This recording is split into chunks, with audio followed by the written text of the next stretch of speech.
ऐसा कहा जाता है कि बीजेपी के किसी भी राज्य या लोकसभा में चुनाव की जीत में एक संगठन का योगदान पीछे से हमेशा रहता है, जो जमीन पर बीजेपी के लिए जीत का माहौल बनाता है, और वो है आरएसएस, राष्ट्रीय स्वयंसेवक संघ। 2014 का लोकसभा चुनाव हो या फिर त्रिपुरा राज्य में पहली बार बीजेपी की बम्पर जीत, इन सब के पीछे आरएसएस एक बड़ा फैक्टर माना जाता है। किसी भी राजनीतिक पार्टी की जीत तभी होती है जब उसका संगठन जमीनी स्तर पर काम करे, फिर चाहे वो बीजेपी हो, कांग्रेस पार्टी हो या फिर हाल ही में राष्ट्रीय पार्टी बनी आम आदमी पार्टी। ठीक ऐसा ही बीजेपी के लिए आरएसएस करती है, क्योंकि ज्यादातर आरएसएस के मेंबर्स बीजेपी से जुड़े होते हैं। लेकिन एक राज्य जहां पर आरएसएस की सबसे ज्यादा शाखाएं यानी ब्रांचेस हैं और फिर भी उस राज्य में बीजेपी की विधानसभा में 0 सीट्स है। सरकार बनाना तो छोड़िए, विपक्ष के लिए भी बीजेपी कहीं दूर दूर तक नजर नहीं आती है। वो राज्य है केरल, जिसे गॉड्स ओन कंट्री यानी भगवान का अपना देश भी कहा जाता है। भारत में सबसे ज्यादा पढ़े लिखे लोग केरल राज्य में हैं। 2011 के सेंसस के अनुसार राज्य में 94% लोग पढ़े लिखे हैं, जो भारत की एवरेज 72.98% से भी ज्यादा है। तो आइए इस वीडियो में समझते हैं कि आखिर वो कौन से कारण है कि केरल में बीजेपी अभी तक अपनी हवा बनाने में नाकाम रही है, क्यों यह राज्य दूसरे राज्यों से एकदम अलग है, किस राजनीतिक पार्टी का यहाँ पर सिक्का चलता है। नमस्कार, आप सभी का स्वागत करता हूं मैं अपने यूट्यूब चैनल मलकानी फेयर में। अगर आप इस चैनल पर नए हैं तो प्लीज लाइक, शेयर और सब्सक्राइब करना ना भूलिए। चलिए फिर शुरू करते हैं वीडियो। सबसे पहले हमको समय से पीछे जाकर केरल राज्य की राजनीति को समझना पड़ेगा। 1956 में केरल राज्य बनने के बाद से यहां पर 2 राजनीतिक पार्टी का हमेशा से ही लोगों पर प्रभाव रहा है। पहला कांग्रेस, दूसरा कम्युनिस्ट पार्टी, लेफ्ट आइडियोलॉजी की पार्टी। और इन्हीं दोनों पार्टी में से कोई एक केरल में हर बार सरकार बनाते हुए आई है। साल 1964 में कम्युनिस्ट पार्टी ऑफ इंडिया के कुछ नेता पार्टी से अलग हो जाते हैं और अपनी एक नई पार्टी बनाते हैं, communist party of India M यानी मार्क्सिस्ट मार्क्सवादी। अब इसी साल केरल में इंडियन नेशनल कांग्रेस के नेता के.एम. जॉर्ज भी पार्टी से अलग होते हैं और खुद की एक नई पार्टी बना लेते हैं, जिसका नाम होता है केरला कांग्रेस। 1965 में केरल राज्य में 133 सीट्स पर चुनाव होता है और किसी भी पार्टी को बहुमत नहीं मिलता है और केरल राज्य में राष्ट्रपति शासन लागू हो जाता है। अब ठीक 2 साल बाद 1967 में केरल राज्य में चुनाव होता है, लेकिन इस बार सीपीआई-एम चुनाव से पहले लोगों के बीच में गठबंधन का फॉर्मूला लेकर जाती है, जिसका नाम होता है यूनाइटेड फ्रंट। अब देश में पहली बार पॉलिटिकल पार्टीज ने नेशनल और रीजनल पार्टीज को लेकर एक चुनाव लड़ा।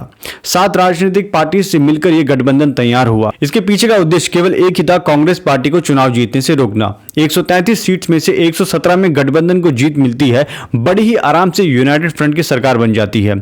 सीपीआई-एम के कद्दावर नेता ईएमएस नंबूदरी-पाड को मुख्यमंत्री बना दिया जाता है। यहां से पूरे देश की जितनी भी पॉलिटिकल पार्टीज थी, उनको एक बात समझ में आ जाती है कि अगर किसी भी पार्टी को चुनाव के बाद बहुमत ना भी मिले तो भी सरकार बनाई जा सकती है। लेकिन गठबंधन की सरकार का एक सबसे बड़ा नुकसान है कि वो कभी भी टूट सकती है। सरकार बनने के 32 महीने भी पूरे नहीं हुए थे और अक्टूबर 1969 में सरकार गिर जाती है। साल 1970 में दोबारा चुनाव होते हैं और इस बार यूनाइटेड फ्रंट में 5 राजनीतिक पार्टीज का गठबंधन होता है। इस बार कम्युनिस्ट पार्टी ऑफ इंडिया मार्क्सवादी यानी सीपीआई-एम को बाहर कर दिया जाता है और इंडियन नेशनल कांग्रेस अंदर आ जाती है और फिर से किसी भी पार्टी को बहुमत नहीं मिलता है, लेकिन यूनाइटेड फ्रंट की सरकार बन जाती है। सीपीआई के नेता सी अच्युता मेनन को मुख्यमंत्री बना दिया जाता है। 1977 के चुनाव में दोबारा इसी यूनाइटेड फ्रंट की सरकार बनती है। इस बार के करुणाकरन, कांग्रेस केरला के अनुभवी नेता, उनको मुख्यमंत्री बना दिया जाता है। लेकिन इस बार की गठबंधन की सरकार में कुछ अलग ही देखने को मिलता है। राजनीति का सुख इन नेताओं ने कैसे लिया, अब मैं ये आपको बताने जा रहा हूं। 1977 में के करुणाकरन को मुख्यमंत्री बनाया गया, लेकिन 1 महीने के अंदर उन्होंने रिजाइन कर दिया। उनकी जगह ए.के. एंटनी, कांग्रेस के, उनको मुख्यमंत्री बना दिया जाता है, लेकिन अगले साल 1978 में उन्होंने रिजाइन कर दिया। अब कम्युनिस्ट पार्टी ऑफ इंडिया के पी.के. वसुदेवन नायर को मुख्यमंत्री बनाया गया। अगले साल 1979 में उन्होंने भी रिजाइन कर दिया। अब बारी थी इंडियन यूनियन मुस्लिम लीग के नेता की। सी.एच. मोहम्मद कोया को मुख्यमंत्री बना दिया जाता है, लेकिन वो भी ज्यादा देर तक मुख्यमंत्री नहीं रहते हैं और वो भी रिजाइन कर देते हैं। मतलब जैसे मजाक चल रहा है लोकतंत्र का। उस वक्त की गवर्नर ज्योति वेंकटचलम ने केरल विधानसभा को भंग कर दिया और राज्य में राष्ट्रपति शासन लागू कर दिया। उसी साल में राजनीतिक पार्टीज ने यूनाइटेड फ्रंट को खत्म कर दिया और लंबे समय के लिए 2 बड़ी गठबंधन पार्टी का फॉर्मूला तैयार हुआ। पहला इंडियन नेशनल कांग्रेस पार्टी के नेतृत्व वाली यूनाइटेड डेमोक्रेटिक फ्रंट यानी यूडीएफ, दूसरा कम्युनिस्ट पार्टी ऑफ इंडिया मार्क्सवादी यानी सीपीआई-एम वाली लेफ्ट डेमोक्रेटिक फ्रंट एलडीएफ, जिसमें कम्युनिस्ट पार्टी ऑफ इंडिया भी थी। बस 1980 के बाद से केरल राज्य में हर चुनाव में इन्हीं 2 गठबंधन पार्टीज का प्रचलन रहा है। हालांकि 2016 के बाद पहली बार तीसरा गठबंधन देखने को मिला, जो था बीजेपी के नेतृत्व वाली एनडीए का। बीजेपी की उपस्थिति केरल राज्य में जनसंघ के जमाने से है। 1967 में पंडित दीनदयाल उपाध्याय जी को जनसंघ का राष्ट्रीय अध्यक्ष बनाने के लिए केरल राज्य को चुना गया और बाद में बीजेपी पार्टी बनने के बाद अपनी उपस्थिति और लोगों के बीच में अपना वोट पाने के लिए पार्टी ने बहुत प्रयास किया, चाहे वो पाकिस्तान की तरह अलग से मलिपिस्तान बनाने का विरोध हो जिसमें कांग्रेस पार्टी का भी सपोर्ट मिला हो, या फिर 1970 के समय में केरल में किसानों को अपने अनाज को दूसरे जिले में ना भेजने पर सरकार द्वारा बैन लगाने का विरोध, देश में इमरजेंसी का विरोध, ये सब कुछ पार्टी को लोगों के साथ जोड़ने के लिए किया गया था। अनुभवी नेता ओ राजा गोपाल को 1992 से 2004 तक 2 बार राज्यसभा भी भेजा गया था। फिर भी बीजेपी राज्य में चुनाव के बाद धीरे धीरे अपना वोटिंग परसेंटेज तो बढ़ा रही थी, लेकिन जमीन पर उसका कोई असर होता दिख नहीं रहा था, चाहे बीजेपी के चाणक्य कहे जाने वाले अमित शाह पार्टी के प्रेसिडेंट ही क्यों ना हो। लेकिन एक कारण जो बीजेपी को हमेशा से पीछे कर लेता है सरकार बनाने के लिए या केरल में ना आने के लिए, वो है राज्य की डेमोग्राफी। आइए समझते हैं कैसे। 2011 के सेंसस के अनुसार हिंदुओं की जनसंख्या 54.7%, मुस्लिम्स की 26.6% और क्रिश्चियंस की 18.4% थी।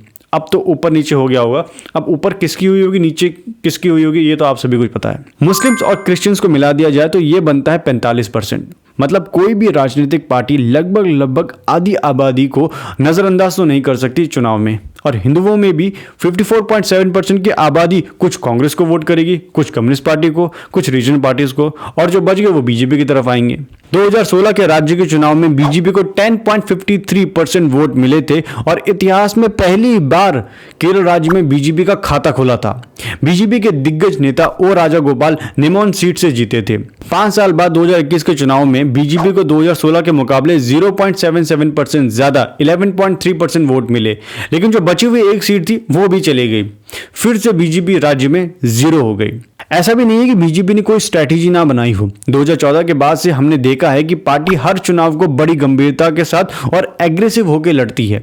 ठीक ऐसा ही केरल राज्य में भी बीजेपी ने करने की कोशिश करी। सबरीमाला मंदिर का मुद्दा तो बीजेपी के लिए ऐसा था जैसे अयोध्या में राम मंदिर का मुद्दा। बीजेपी ने पूरी कोशिश करी ताकि हिंदुओं के बिखरे हुए वोट को एक किया जाए। राज्य में बीजेपी स्टेट प्रेसिडेंट के सुरेंद्रन को एक चेहरा बनाया गया सबरीमाला मंदिर के साथ जोड़कर। एलडीएफ की सरकार को डिप्लोमेटिक चैनल के थ्रू गोल्ड स्मगलिंग का केस भी एक अहम मुद्दा था। चाहे राज्य में बीफ खाने का विवाद हो या फिर लव जिहाद का मुद्दा और आरएसएस नेताओं की निर्मम हत्या, बीजेपी हर तरीके से राज्य में अपने को एक प्रमुख राजनीतिक पार्टी के तौर पर लाना चाहती थी, लेकिन ज्यादा कुछ नहीं हो सका। हालांकि एक बड़ी वजह पार्टी में एक स्ट्रॉन्ग चेहरे की कमी नजर आती है।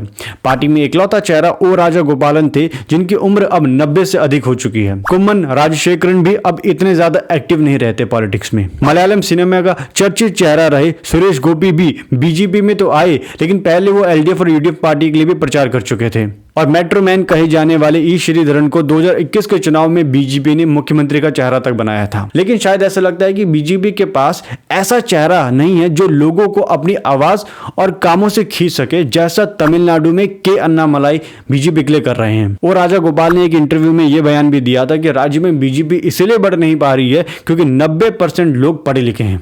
अब ये कहां तक सही है कहां तक गलत ये तो मैं नहीं कह सकता। वैसे देखा जाए तो गठबंधन के फॉर्मूले में छोटी पार्टीज या रीजनल पार्टीज को लोगों के मुद्दे को हर इलेक्शन में उठाने और उसे पूरा करने का मौका मिल रहा है, जिसमें कम्युनिस्ट पार्टी की सरकार हो या फिर कांग्रेस पार्टी, इन सब का समर्थन भी मिलता है। शायद यही कारण है कि लोग भी रीजनल पार्टीज को हर बार वोट करते हैं। क्रॉस वोटिंग भी एक कारण माना जाता है केरल राज्य में बीजेपी को ना आने का, लेकिन उसको मैं इतना नहीं मानता हूँ। बीजेपी को शायद अपनी नई स्ट्रैटेजी बढ़ानी पड़ेगी और एक ऐसा चेहरा लाना पड़ेगा जो लीडर के तौर पर उभर कर आ सके, वरना अभी तक तो ऐसा नजर आ रहा है कि केरल बीजेपी के लिए एक टेढ़ी खीर साबित होता जा रहा है। आशा करता हूं आपको वीडियो पसंद आई होगी। अगर वीडियो पसंद आई तो प्लीज इसे लाइक कीजिए, शेयर कीजिए, सब्सक्राइब कीजिए।